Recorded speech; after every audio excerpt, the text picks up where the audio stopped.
Yeah, Rob, all the above. We'll get to in just a sec.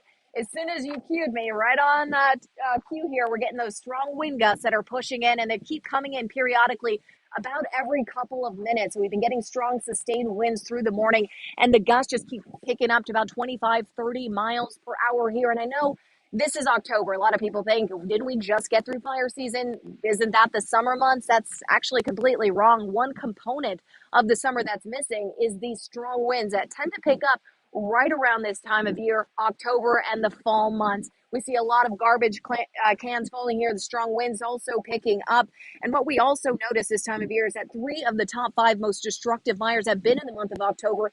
70% of the top 20 destructive fires have been in the fall months. But what's to blame? Like I mentioned, the winds, that's part of it, but it's also the driest time of year for vegetation. Relative humidity usually drops to the single digits, and the high low pressure systems are colliding, causing strong winds to pick up. And as we know, winds can carry a spark very far. It's the type of event where um, they may have difficulty evacuating quickly. It may be something that's a real short notice evacuation.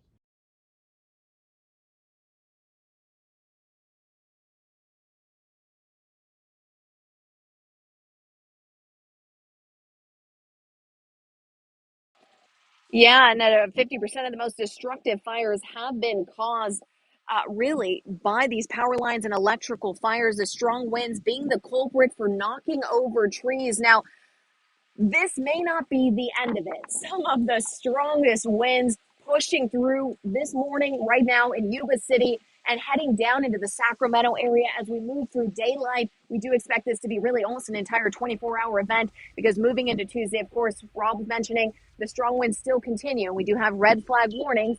October is the start of it, but we've seen some of the strong winds continue on with big major fires through November and December. Brittany. Yeah.